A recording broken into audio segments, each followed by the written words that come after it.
Good morning student. आज के lecture में हम कर रहे हैं कन्फॉर्मल मैपिंग। तो सबसे पहले हम देख लेते हैं कन्फॉर्मल मैपिंग होती क्या है। Suppose to curve C1 and C2 in the Z plane. यहाँ पे हमने दो कर्व ले लिए, एक ले लिया C1 और एक ले लिया C2, जो इंटरसेक्ट करते हैं एक पॉइंट P Z नोट पर। Z नोट हमारे पास क्या है, x note plus iota y note, और इनके बीच का जो एंगल है, इनके टेंजेंट्स के बीच का एंगल जो है, ये इसकी टेंजेंट ले ली और इस कर्व की टेंजेंट के बीच का जो एंगल है इस रोटेशन में, वो क्या है हमारे पास में α1। ठीक है। Then the transformation FZ which map C1 and C2 respectively, यही हमारे पास में ऑन द कर्व। अब ये कन्फॉर्मल मैपिंग, ये ट्रांसफॉर्म W प्लेन के अंदर हमारे पास में C1 एंड C2 की जो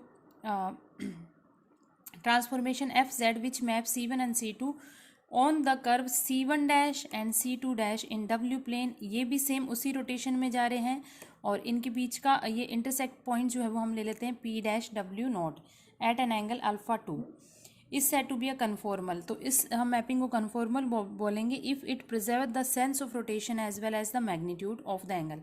जो सेंस ऑफ रोटेशन है, मतलब कि हमारे पास में जो रोटेशन है और मैग्नीट्यूड है एंगल्स की, वो दोनों की सेम होनी चाहिए। जैसे कि हमारे पास में ये C1 और C2 कर्व के बीच में हमारा पॉइंट इंटरसेक्टिंग पॉइंट क्या है P, और मैग्नीट्यूड क्या है, इनके बीच के जो एंगल है वो क्या है α1, और रोटेशन हमारे पास में इस तरीके से है। इसी तरीके से इसी कॉरेस्पॉन्डिंग में W प्लेन के अंदर अगर हम दो कर्व लेते हैं C1 डैश और C2 डैश, और इनके बीच का जो एंगल ले रहे हैं उसकी रोटेशन भी सेम ये होगी, और अगर ये α2 ले रहे हैं तो इन दोनों का एंगल्स जो होगा वो मैग्नीट्यूड में भी सेम होएगा, यानी कि α2 is equal to α1।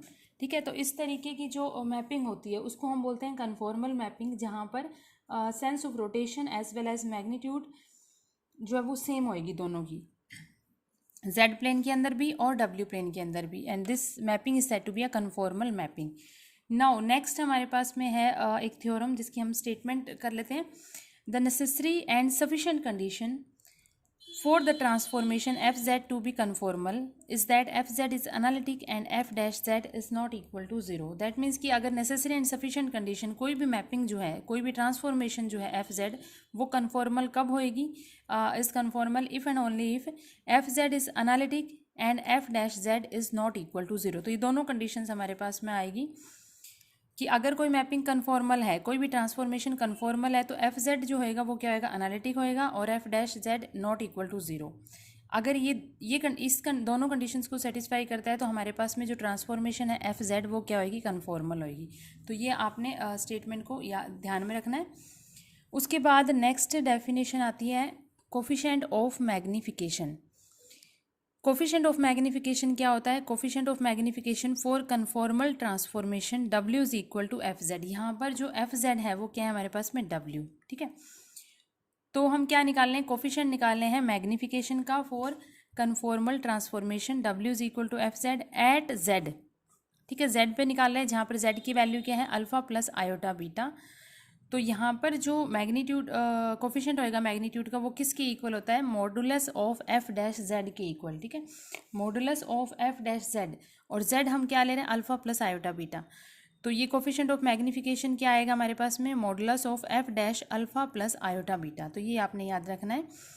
Coefficient of magnification for conformal transformation at Z is equal to modulus of F dash alpha plus iota beta, where Z is equal to alpha plus iota beta.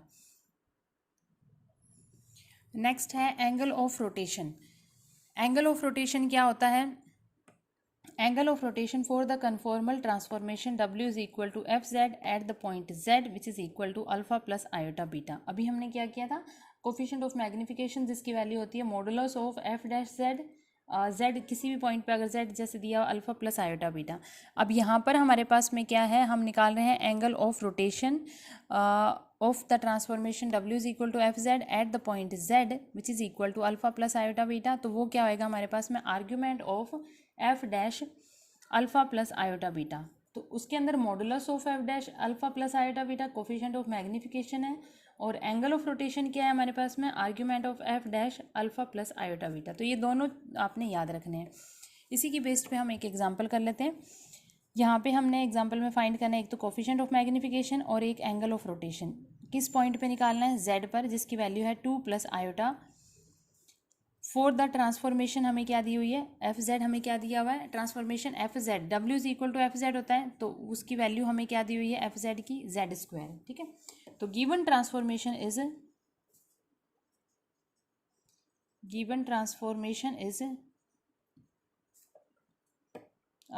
W is equal to F Z. ठीक है, और F Z हमें क्या दिया हुआ है, Z square, ये value दी हुई है। अब हमें क्या निकालना है, angle of coefficient of magnification निकालना है। कोफिशिएंट ऑफ मैग्नीफिकेशन के लिए क्या चाहिए, F dash alpha plus iota beta. सबसे पहले हम निकाल लेते हैं एफ डैश जेड, तो एफ डैश जेड हमारे पास में क्या आ जाएगा, 2z। उसके बाद किस पॉइंट पे निकालना है, अल्फा प्लस आयोटा बीटा, यहाँ पे क्या है 2 प्लस आयोटा, तो F dash 2 plus iota is equal to आ जाएगा हमारे पास में 2, जेड की जगह क्या आ जाएगा 2 plus iota which is equal to 4 plus 2 iota. तो ये वैल्यू आ गई F dash alpha plus iota beta की। अब हम निकाल रहे हैं कोफिशिएंट ऑफ मैग्नीफिकेशन। ठीक है, coefficient of magnification, coefficient of magnification हमारे पास क्या होता है, modulus of F dash Z, यानी कि F dash alpha plus iota beta which is equal to ये। अब इसको अगर हम मॉडुलस से इसकी वैल्यू को फाइंड आउट करते हैं, एफ डैश 2 प्लस आयोटा आएगा यहाँ पे, F dash 2 plus iota which is equal to 4 plus 2 iota, और इसकी वैल्यू हमारे पास में क्या आ जाएगी, मॉडुलस से वैल्यू फाइंड आउट बाहर निकालते हैं, हमारे पास क्या होता है, ए प्लस आयोटा बी का होता है A square plus B square, तो ये आ जाएगा root of A square plus B square which is equal to root of 20, and 20 का रूट हम निकाल रहे हैं तो हमारे पास निकल जाएगा 4 इंटू 5 यानी कि 2√5।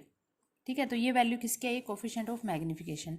उसके बाद निकालना है एंगल ऑफ रोटेशन, तो एंगल ऑफ रोटेशन का भी हमने फॉर्मूला किया है। Now angle of rotation is argument of F dash 2 plus iota, ये वैल्यू आ जाएगी। ठीक है, which is equal to argument of, किसकी वैल्यू निकाल रहे हैं हम, 4 प्लस 2 आयोटा की, and argument of A plus iota B हमारे पास में क्या होता है,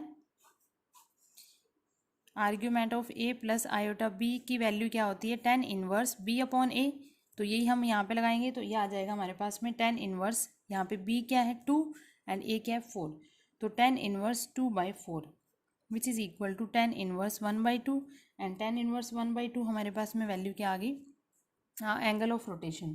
तो इस तरीके से हमने निकालना है angle of rotation and coefficient of magnification. तो आपने ये दोनों फॉर्मूले याद रखने हैं। एंगल कोफिशिएंट ऑफ मैग्नीफिकेशन होता है modulus of F dash Z पे जो भी वैल्यूज़ दी हुई जेड की वो लगा के, और एंगल ऑफ रोटेशन होता है argument of F dash alpha plus iota beta, जो भी जेड की वैल्यूज़ दी होती है, तो इस तरीके से निकालना है। And argument of A plus iota B सभी को पता है क्या होता है, 10 इनवर्स बी अपॉन ए होता है, और अगर हम मॉडुलस को A plus iota B modulus को सॉल्व करते हैं तो हमारे पास वैल्यू क्या आती है, root of A square plus B square, और वहाँ से हमारे पास में वैल्यू निकल जाएगी। ठीक है, नेक्स्ट क्वेश्चन करते हैं हम।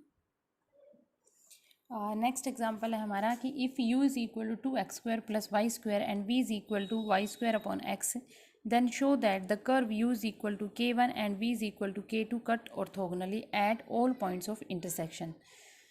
एक तो हमें प्रूफ करना है कि जो हमारे पास में ये कर्व्स दिए हुए हैं u एंड v, वो कट करते हैं एक दूसरे को ऑर्थोगोनली, यानी कि राइट एंगल पे कट करते हैं। ठीक है, दूसरा हमें प्रूफ करना है but the transformation w is equal to, जो ट्रांसफॉर्मेशन है विच इज़ नॉट कन्फॉर्मल। तो अभी हमने एक थ्योरम की स्टेटमेंट पढ़ी थी कि अगर नेसेसरी एंड सफिशिएंट पढ़ी थी कि अगर हमारी ट्रांसफॉर्मेशन कन्फॉर्मल कब होएगी, जब एफ जेड एनालिटिक और F dash Z is not equal to 0। ठीक है, तो हमें प्रूफ करना है is not conformal, that means कि हमें प्रूफ करना है कि F Z is not analytic, और अगर एफ जेड एनालिटिक नहीं है तो वो सी आर इक्वेशंस को सेटिस्फाई नहीं करेगा, तो उसके लिए हमें सिर्फ सी आर इक्वेशंस ही फाइंड आउट करनी पड़ेगी।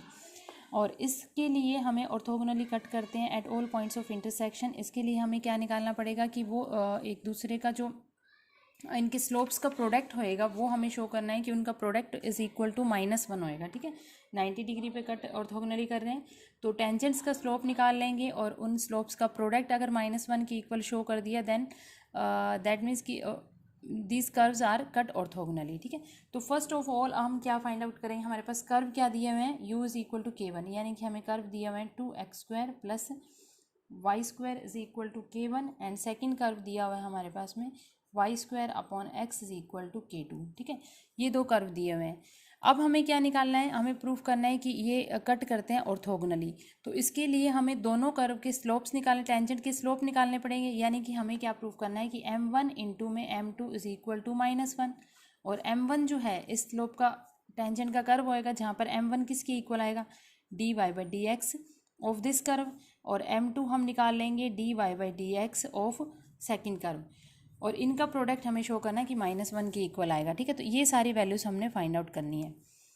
तो इसको सॉल्व कर लेते हैं। dy बाई डी एक्स निकालने के लिए हमें क्या करना पड़ेगा, इसको डिफ्रेंशिएट करना पड़ेगा। तो ये वैल्यू क्या आ जाएगी हमारे पास में 4x plus 2y dy by D X is equal to 0। तो यहाँ से वैल्यू आ जाएगी 2x, 2 कॉमन निकाल लिया, 2x plus Y dy by D X is equal to 0।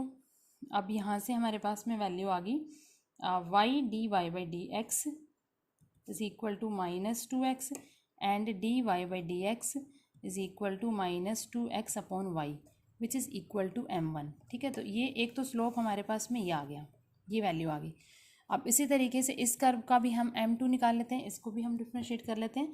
So 1/x as it is, Y square का डेरिवेटिव क्या आ जाएगा, 2y dy by D X and plus Y square as it is, X की power -1 का differentiate अगर हम करते हैं तो हमारे पास क्या होता है, -1 upon X square is equal to 0। ठीक है, तो ये वैल्यू आ गई हमारे पास में 2y by X minus Y square upon X square, ये वैल्यू आ जाएगी dy by D X is equal to 0। This implies 2y by X dy by D X is equal to में आ जाएगा Y square upon X square. तो ये y से ये कैंसिल हो जाएगा, एक्स स्क्वायर से ये कैंसिल, तो हमारे पास वैल्यू क्या आ गई 2dy by D X is equal to Y upon में x, यानी कि dy by D X is equal to क्या आ गया हमारे पास में y अपॉन में 2x। So this is the slope of second curve, slope of the tangent of second curve. तो ये हमारे पास में वैल्यू आ गई M2 की।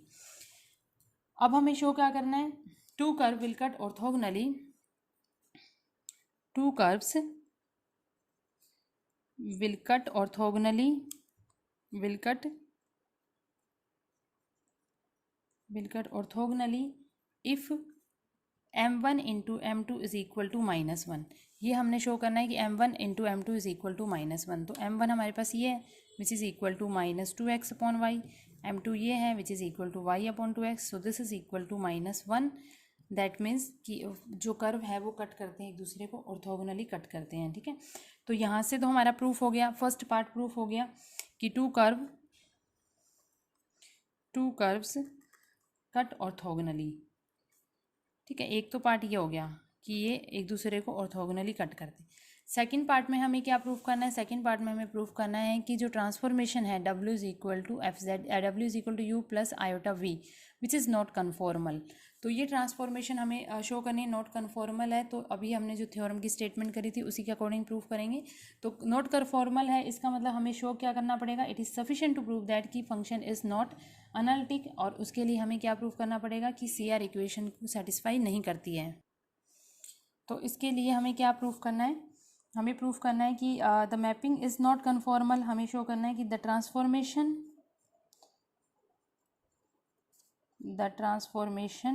क्या ट्रांसफॉर्मेशन दी हुई है हमें, W is equal to U plus iota V is not conformal. हमें ये शो करना है is not conformal. So it is sufficient to prove that, it is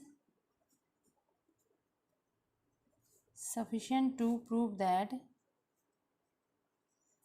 CR equations are not satisfied. ठीक है, हमें प्रूव करना है कि CR इक्वेशंस जो है वो आर नॉट सेटिस्फाइड।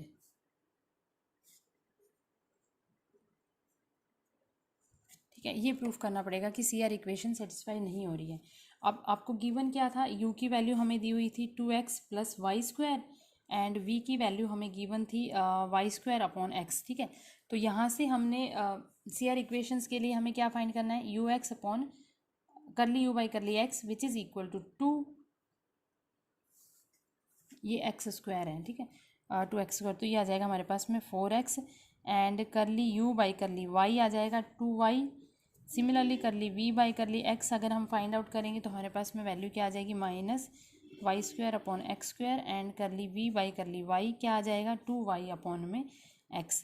तो C R equation U X is equal to V Y, they are not satisfy, C R equation satisfy नहीं हो रही है, that means the function the transformation is not conformal. तो यहाँ U X is not equal to V X and U Y is not equal to minus we Y, that means C R equation are not satisfied. ठीक है, C R equation is not satisfied, C R equation satisfy नहीं हो रही, hence जो हमें transformation दी हुई है, हैंस द ट्रांसफॉर्मेशन क्या ट्रांसफॉर्मेशन है W which is equal to F Z is not conformal, is not conformal. ठीक है, तो यही हमने प्रूफ करना था। तो इससे हमारा प्रूफ होगी, दोनों ही कंडीशंस प्रूफ होगी कि ऑर्थोगोनली कट करते हैं कर्व और ट्रांसफॉर्मेशन कन्फॉर्मल नहीं है। तो इस तरीके का जब सम आता है तो आपने इस तरीके से प्रूफ करना है। उसके बाद हमारी एक डेफिनेशन आती है जो कि है लीनियर ट्रांसफॉर्मेशन। नेक्स्ट है हमारे पास में लीनियर ट्रांसफॉर्मेशन। लीनियर ट्रांसफॉर्मेशन क्या होती है? A transformation of the type, इस टाइप की जो ट्रांसफॉर्मेशन होगी W is equal to alpha Z plus beta, जहाँ पर अल्फा और बीटा जो है वो क्या है हमारे पास में कॉम्प्लेक्स कांस्टेंट है। तो इस तरीके की ट्रांसफॉर्मेशन को हम क्या बोलते हैं? Linear transformation. ठीक है, W is equal to alpha Z plus beta where alpha and beta are the complex constant, so this transformation is called a linear transformation. और लीनियर ट्रांसफॉर्मेशन जो है वो क्या होती है? Is a resultant of magnification, rotation and translation. ठीक है, magnification, rotation and translation का जो रिजल्टेंट आएगा उसको हम बोलते हैं। अब देखो यहाँ पे क्या है, W इज इक्वल टू क्या है? साई प्लस बीटा, तो ये हमारे पास में क्या है? Magnification, and psi is equal to e की power iota lambda pi, this is a rotation, and pi is equal to A Z, this is a translation. और यहाँ पर अल्फा की वैल्यू क्या है? ए ई की पावर आयोटा लैम्डा। तो इस तरीके से होता है। जेड प्लेन के अंदर अगर हमारे पास में जो मैपिंग दी हुई है वो क्या है? Pi is equal to A Z. यहाँ से हमारे पास में पाई प्लेन के अंदर क्या आ रही है? मैग्निफिकेशन आ रही है, फिर रोटेशन आ रही है, फिर ट्रांसलेशन आ रही है। तो इन सभी का जो रिजल्टेंट आता है उसको हम क्या बोलते हैं? लीनियर ट्रांसफॉर्मेशन, जो कि इस टाइप की होती है। ठीक है, तो ये डेफिनेशन लीनियर ट्रांसफॉर्मेशन की अगर एग्ज़ाम में आए तो आपने इस तरीके से लिखनी है। इसके बाद कल कुछ और डेफिनेशंस और सम्स करेंगे।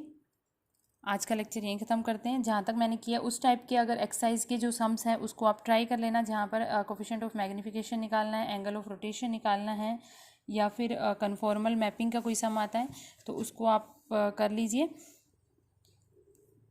Thank you.